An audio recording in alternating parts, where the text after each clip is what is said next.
Welcome to Tech Talk with Craig Peterson, show number 721. Got a lot to talk about today. We have guests from a couple of different aspects, if you will. We're going to start out with security. We'll be talking about a couple of different types of security packages you can use for your computers. And then we're going to be talking with Central European University about communications privacy. There are some interesting effects here that most people aren't aware of when it comes to the NSA monitoring everything. One of them is our U.S.-based companies are going to be set at a big disadvantage because foreigners don't want to use U.S. companies anymore because all of their data, everything's going through the NSA. And we don't know that the NSA is keeping it secure. We had another breach this week. We had the IRS posting Social Security numbers. It's shocking. It's absolutely shocking. So we'll be talking with her today. We're also going to be talking about the connected cloud, what you can do for security there, intellectual property theft, and then we're going to get into summertime. And we're going to, for the last hour today, talk with a few different companies. We're going to talk about getitroom.com, hotels.com. The founder, by the way, of hotels.com, one of the two founders, is going to join us about how you can get a better deal, the best deal this year, on hotel rooms. And it isn't the same advice we were giving out last year, so it'll be interesting to talk to him a little bit about that. North Face is going to join us about Explore Your Parks. Very cool state and local parks. It'll tell you about them. It'll get you going with them. They got a bunch of stuff going on in Mass and some of the parks down there, so that'll be kind of fun. We're going to be joined by Power Equipment Plus, talking about what you can do to get the right equipment for the summer and this winter, frankly, from the internet. These guys are located in Vermont, actually. They have a few different stores in different places, but this Power Equipment Pluses are quite cool. Good ways to save some money and get some great advice, by the way. During busy times, they have 150 people on the phone just answering people's questions. So if you're looking at any power equipment, electric, gas, these are guys to talk to. And then Emily Kirkpatrick's going to join us. She's great. I love her. We've had her on before. She's our last guest of the day. But we're going to be talking with her about something called Wonderopolis. This is primarily aimed at engaging younger kids.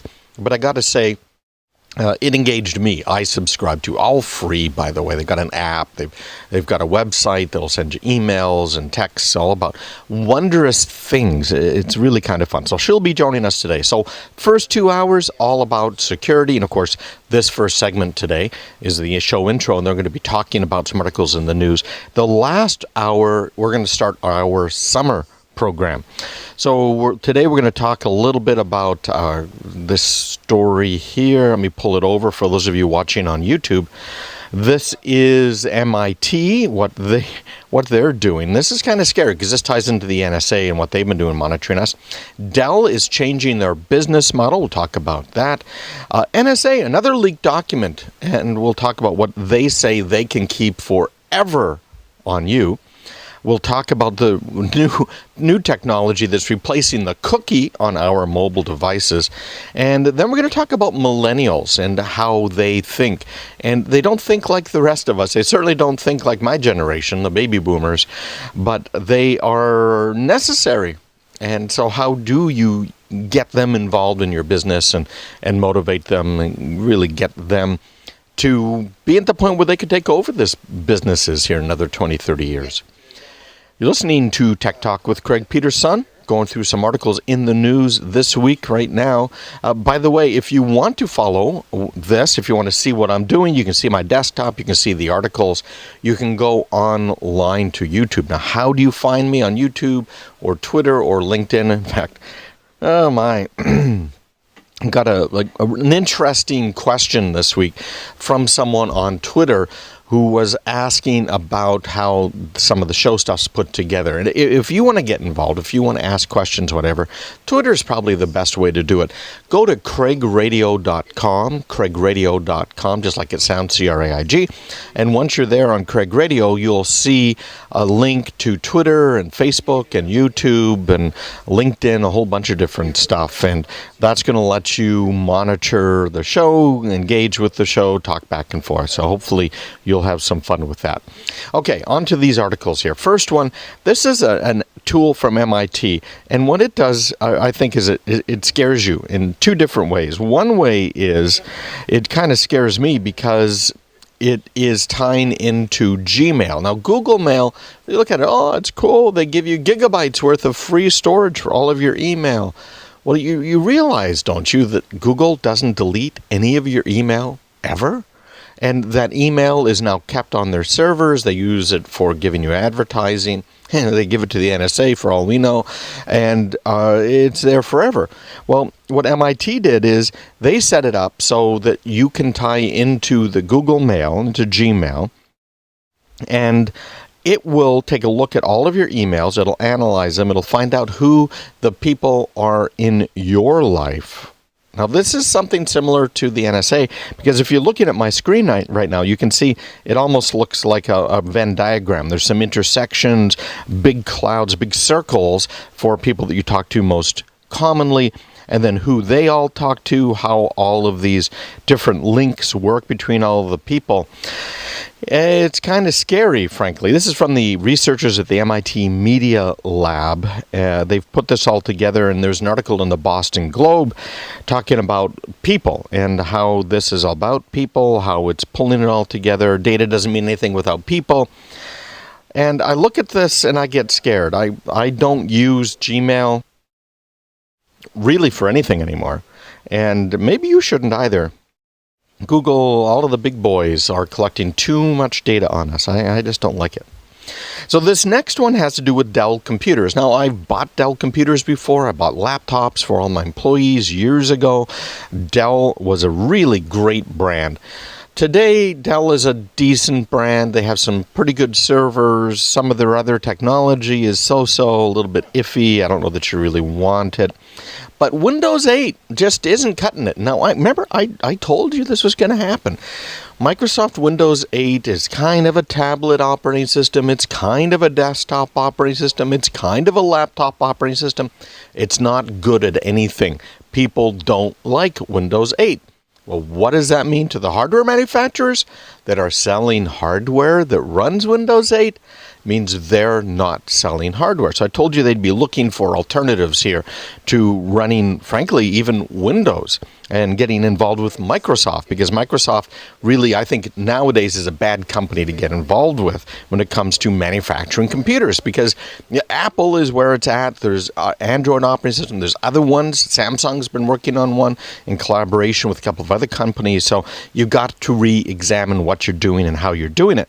Well, this particular article, this is out of the UK, is talking about what Dell's doing. They've been really struggling trying to keep market share. Now, why you would want market share in a very low margin market kind of confuses me, frankly.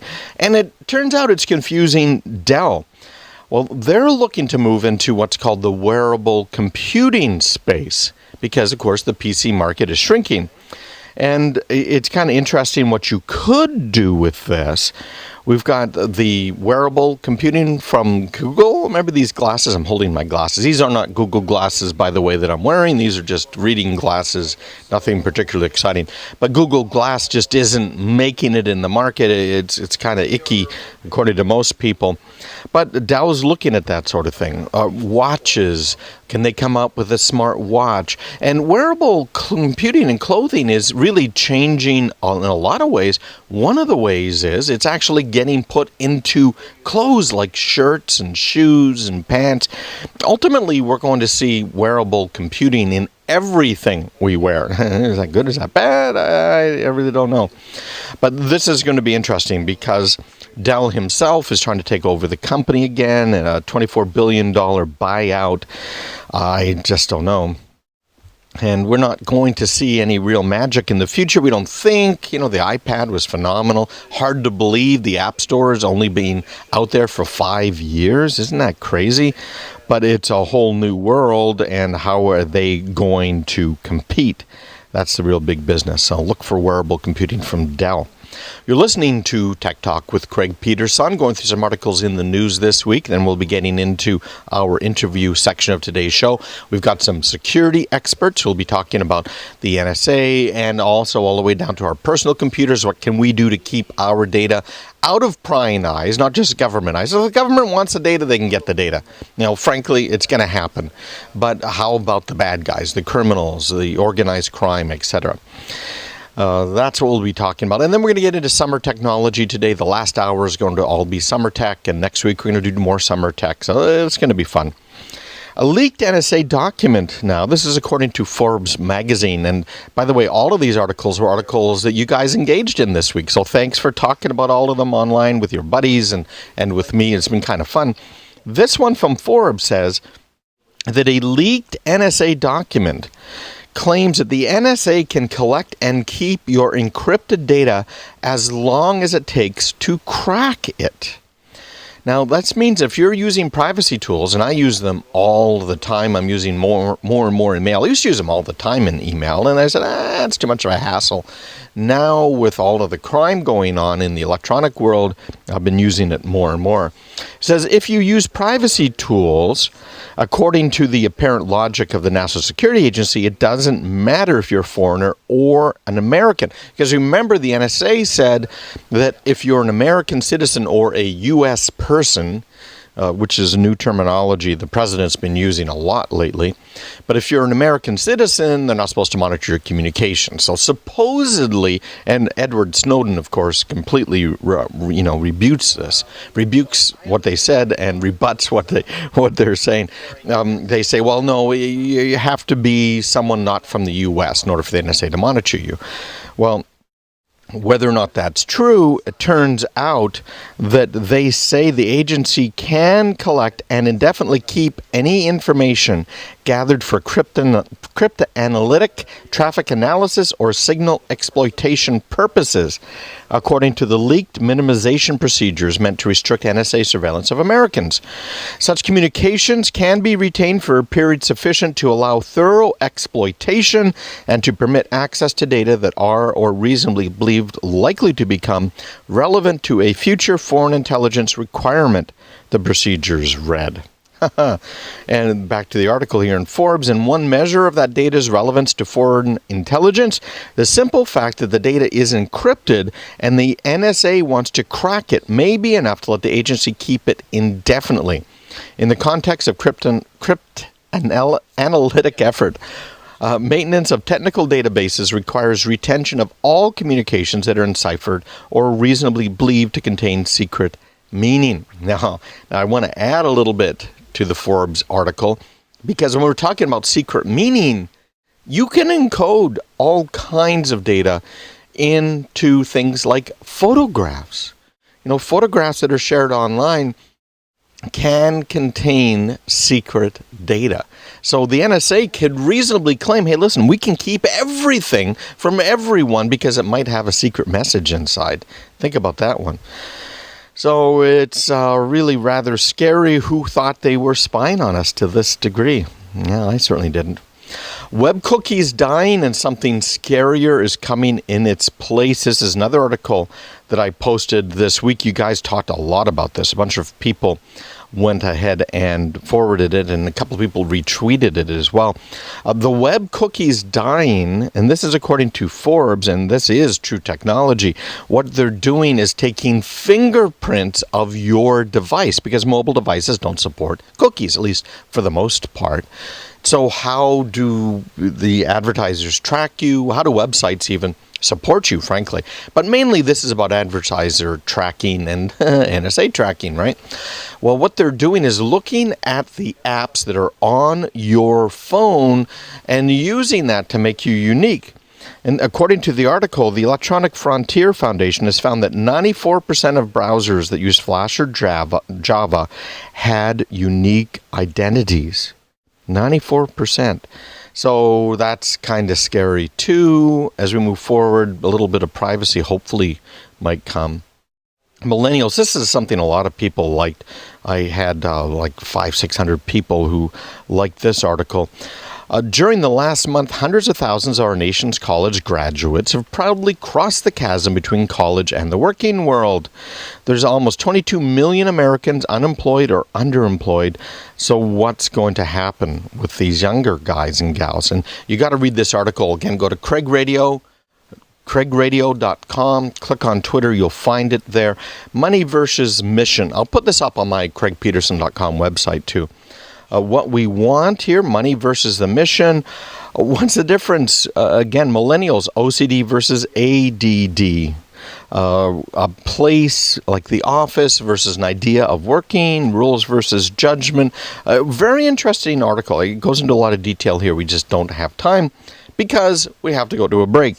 When we come back, we're going to be talking about security, antivirus. We've got someone from the Central European University joining us. Christina's going to join us for 2 segments. We are going to be talking with Progress Software about connected cloud security, intellectual property theft. Then we're going to get into our travel segment, our summer segment. We're going to talk with one of the founders of Hotel.com and his new venture out there that'll get you rooms for even cheaper, and of course a whole lot more. So stick around. A lot more Tech Talk with Craig Peterson coming right up.